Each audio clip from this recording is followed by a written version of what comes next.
Bem-vindos a mais uma edição do JR 15 Minutos, o podcast da Record TV que aprofunda as notícias que mais mexem com a nossa vida. Desde cedo, quem chegava ao Porto do Rio passava por uma revista. Os fuzileiros navais e agentes da Guarda Portuária contaram com o apoio de cães farejadores e até de um espelho para fazer uma verificação por baixo dos carros.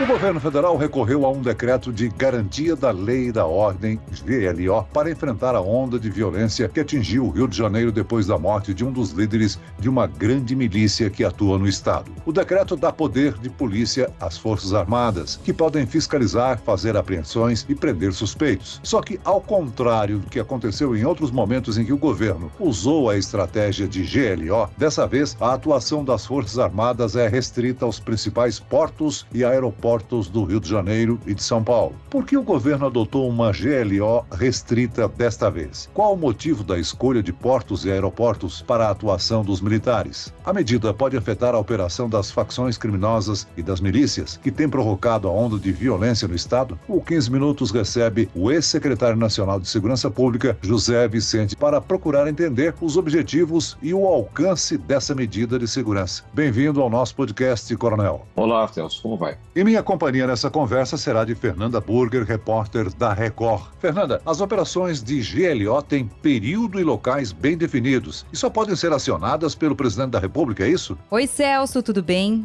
Olá, Coronel José Vicente. Celso, é exatamente isso que diz um decreto de 2001, que regulamentou esse tipo de operação. Mas eu vou pedir ajuda para o nosso entrevistado, para que ele defina melhor o que é uma operação GLO. Coronel José Vicente, a segurança pública é uma atribuição dos estados. Operações GLO são uma espécie de intervenção federal na segurança de um determinado estado ou região? Essa convocação da Força Armada para executar uma operação garantia da lei e da ordem é quando o Estado está denunciando a sua incapacidade de resolver uma crise de segurança. E isso, pela legislação, o Estado tem que formalizar o pedido, dizendo que a sua polícia, caso de uma greve de PM, por exemplo, ela está inabilitada a conter a desordem dentro do Estado, e daí entra a Força Armada para fazer a compensação, para reduzir os efeitos desse tipo de problema. O que causa estranheza é um ajuste muito forçado da legislação, porque nem o Estado do Rio de Janeiro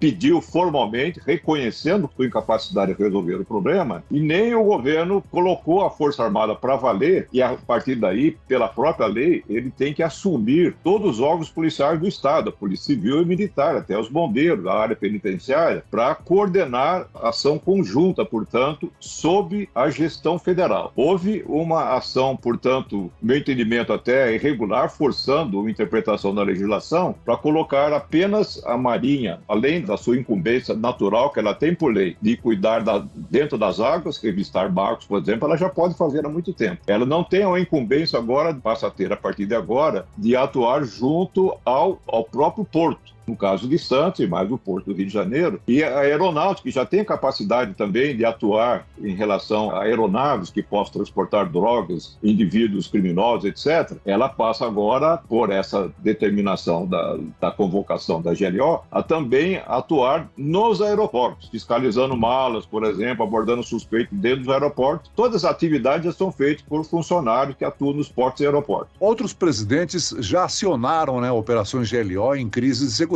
anteriores em grandes eventos como a Copa e a Olimpíada. E como o senhor explicou, essa operação é diferente, né? Ela é muito diferente e até estranha, porque ela está dando incumbência da Marinha fiscalizar os portos, que as águas já têm essa incumbência legal, e a Aeronáutica fiscalizar os aeroportos. Um efetivo muito pequeno, diga-se passagem, para cuidar da dimensão da movimentação dos portos e aeroportos, principalmente os aeroportos. E o Exército já tem uma incumbência também, pela legislação complementar federal, de fazer esse trabalho de prevenção e repressão em toda a faixa de fronteiras. Por isso, ele não precisa de ser mencionado nessa convocação da GLO feita pelo governo Lula. Qual o motivo do governo federal ter limitado essa GLO a portos e aeroportos? Por que estes locais são importantes para o crime organizado?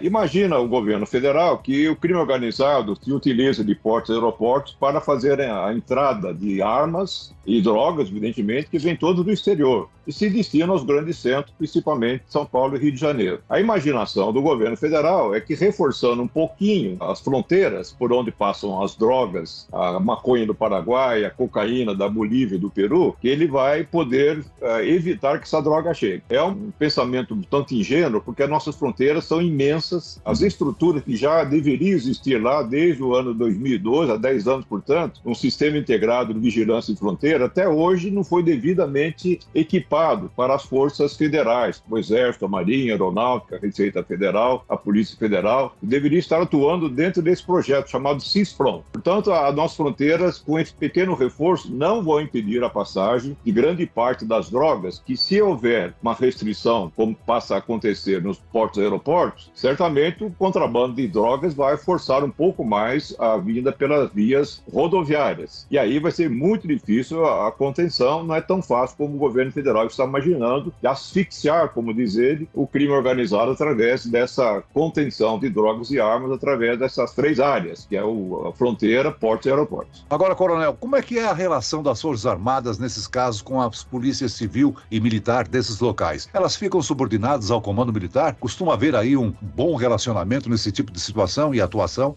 Se houvesse uma efetiva GLO nos termos anteriores, você mencionou na Copa do Mundo, ou como aconteceu na intervenção feita em 2018 na segurança do Rio de Janeiro, ou em alguns estados com greve das PMs, aí, no caso, há um chefe das Forças Armadas, geralmente do Exército, que passa a comandar todas as estruturas policiais do Estado, Polícia Civil e Militar e até a Polícia Penal que está nos presídios. Mas, nesse caso específico, vai haver apenas uma colaboração, porque a Força Armada, a Marinha e a Aeronáutica estão assumindo a segurança pública do Rio de Janeiro. Estão apenas concentrados no Porto e Aeroporto do Rio de Janeiro e no Porto e Aeroporto de São Paulo. Mas, nesse caso, ela não subordina, não tem ordens com relação a essas estruturas policiais do Estado, mas elas vão contar com a cooperação. Nunca faltou essa cooperação. Mas é diferente. O que nós estamos assistindo, na verdade, é uma GLO, usando um termo popular, meia boca, em que vão apenas cuidar de portos e aeroportos sem ter uma atuação mais ampla no sentido da segurança pública, principalmente do Rio de Janeiro, que está com problemas muito longe do alcance das ações federais, que é o caso das milícias e das 3 grandes facções de traficantes que tem no Rio de Janeiro. Agora, o policiamento local, pela proximidade maior, pelas ameaças e pelo poder financeiro do crime organizado, também pode estar mais sujeito a ser, digamos assim, contaminado, né? Coação violenta ou corrupção podem colocar policiais a serviço do crime. Como é que o comando militar lida com esse problema durante uma GLO? No caso específico atual, não tem como atuar. Já tentaram fazer esse tipo de operação quando houve a intervenção em 2018 e outras ações que o Exército fez principalmente em 2010, 2014. Chegou a ficar mais de 2 anos praticamente o Complexo do Alemão e nada aconteceu. O fato é que o Rio de Janeiro construiu, entre aspas, uma estrutura criminosa, principalmente com uma alta dose de corrupção das polícias civil e militar, um fortalecimento das facções criminosas que atuam em centenas de favelas. Basta dizer que só as milícias que se expandiram de uma forma exponencial nos últimos 20 anos, elas hoje controlam 56% do território do Rio de Janeiro e 34% da população está sob a influência de dezenas de milícias. Elas não atuam sob um comando unificado. Elas constituem redes, verdadeiras franquias que atuam em muitos bairros e não há como as forças federais, mesmo com esse exercício todo que estão fazendo, exercer alguma influência decisiva nesse tipo de problema. O problema recai cada vez mais no governo do Estado de reconstruir a sua estrutura de prevenção e repressão, que até agora não deu resultados. E passados esses 6 meses de operação, nós vamos ter algumas pequenas alterações em termos de entrada de drogas, de armas. Nem precisa de muitas armas, eles estão muito abastecidos já com armas de guerra nas favelas do Rio de Janeiro, mas não vamos assistir mudanças significativas sem o governo do Estado retomar a segurança do Estado. Coronel, os militares são treinados para atuar em áreas específicas, onde quem não está ao seu lado é seu inimigo. A atuação policial é diferente. Muitas vezes o criminoso se mistura à população comum e é mais difícil de identificar, né? É isso que torna o uso de militares no policiamento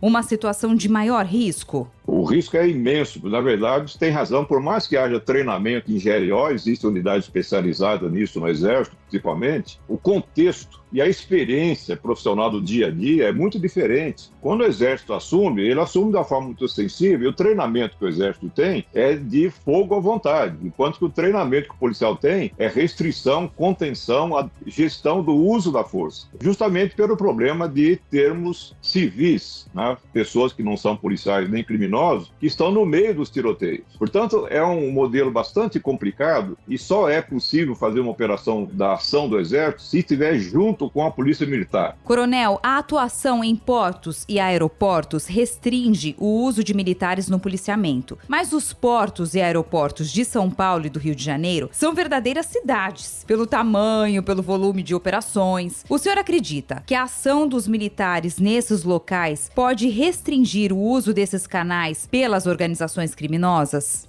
Um porto pode ter um pouco mais de restrição, porque o porto já tem uma estrutura muito grande, trabalha menos com pessoas e mais com grandes peças, que são os containers. E eles têm funcionários que trabalham na gestão portuária, tem agentes da Receita Federal que operam também, há operadores de grandes scanners que selecionam containers para fazer uma visualização interna dele, tipo no raio-x. Nessa parte aí, a Marinha poderá ajudar bastante. O aeroporto é muito diferente. E vai ter um contingente muito pequeno, não terá no mesmo momento mais que 100 funcionários da aeronáutica, não sei que tipo de funcionários vão colocar, serão soldados da aeronáutica, porque um aeroporto como o de Cumbica, por exemplo, em São Paulo, ele tem uma movimentação de mais de 100 mil pessoas por dia. A movimentação de bagagem é uma das maiores do mundo e vai ser impraticável fazer um incremento de vigilância nessas estruturas. Isso vai demandar futuramente um investimento muito maior de funcionários para cuidar disso, uma supervisão de melhor qualidade para cuidar dos aeroportos. Mas essa parte vai ser a mais vulnerável e vai ser muito difícil fazer contenção. Mas realmente os portos vão operar com as maiores quantidades, principalmente de cocaína. Esse é um grande foco de interesse dos criminosos. Agora, é inegável que o acréscimo dos militares ao policiamento aumenta aí muito o poder de fogo a favor da lei. Mas isso adianta se essa força toda não for usada com base em informações colhidas pelo setor de inteligência? O setor de inteligência, é bom que se entenda, ele faz coleta de informações. Inteligência não é bola de cristal. Você sabe buscar informações, observando, conversando, interrogando, inclusive criminosos presos, ou aqueles criminosos que têm algum interesse em levar informações para o setor policial. Essas informações analisadas são qualificadas e isso vira que nós chamamos de inteligência. Só que quem tem inteligência para valer são os policiais do Estado. Nós temos um batalhão inteiro da Polícia Militar do Rio de Janeiro lá no Complexo da Maré, que tem 16 favelas e 140 mil habitantes. Eles têm informações que a Polícia Federal não faz a menor ideia que seja realmente aquela realidade, onde atuam 3 grandes facções de traficantes do Rio de Janeiro, as 3 maiores do Rio de Janeiro. A ideia de inteligência é justamente conhecer o problema, identificar o possível adversário, inimigo, para poder, a partir daí, fazer as movimentações policiais. No caso, nós temos o Rio de Janeiro com uma contaminação muito severa das forças policiais, tanto com as milícias como com os traficantes. E isso precisa ser retomado pelo governo do Estado e a Força Federal vai poder fazer pouquíssimo para isso. Inclusive, faz parte dessa Força Federal, a Polícia Federal, que é pouco mencionada, aliás, nesse projeto aí. A Polícia Federal recentemente fez uma grande operação com o Ministério Público, o Rio de Janeiro, porque ela tem desconfiança total na Polícia do Estado. Agora, considerando que uma GLO funcione como planejado e reduza a criminalidade naquele momento específico, o que fazer para esse efeito permanecer depois do final da operação, coronel? Olha, todas as experiências que nós tivemos no Rio de Janeiro, de 92 para cá, foram 20 operações dessa, de GLO, nós percebemos que das 20, não ficou nada definitivo em termos de mudar os arranjos da violência no Rio de Janeiro. Nós só vemos a situação piorando apesar dessas intervenções. Ou seja, nós estamos aplicando aí um analgésico para alguém que está com fratura exposta. Então há um alívio momentâneo, mas o problema persiste ou até agrava. Enquanto as condições que permitem esse contexto criminoso no Rio de Janeiro não forem devidamente acertadas. O Rio de Janeiro precisa de um projeto, uma coordenação, umas Secretaria da Segurança Pública, que não tem, a secretaria que existia foi desfeita no início do governo Whitson, depois assumido pelo atual governo, que manteve essa estrutura, e é necessário renovar essa estrutura de prevenção do Rio de Janeiro e modular um pouco mais essa estrutura de repressão que eles fazem. O Rio torna central, como fator de controle criminal, uma sucessão de operações letais que leva muita tranquilidade para a população residente nesses locais. Muito bem, nós chegamos ao fim desta edição do JR 15 Minutos. Eu agradeço a participação do ex-secretário nacional de Segurança Pública,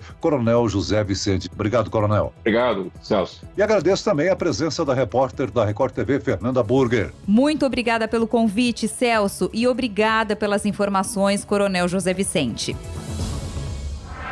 Esse podcast contou com a produção de David Bezerra e dos estagiários Lucas Brito, Fernando Russo e Cátia Brazão. Sonoplastia de Marcos Vinícius. Coordenação de conteúdo, Edivaldo Nunes e Deni Almeida. Direção editorial, Tiago Contreira. Vice-presidente de jornalismo, Antônio Guerreiro. Você pode acompanhar o JR 15 Minutos no r7.com, nas redes sociais do Jornal da Record e nas principais plataformas de streaming. Eu, Celso Freitas, te aguardo no próximo episódio. Até amanhã.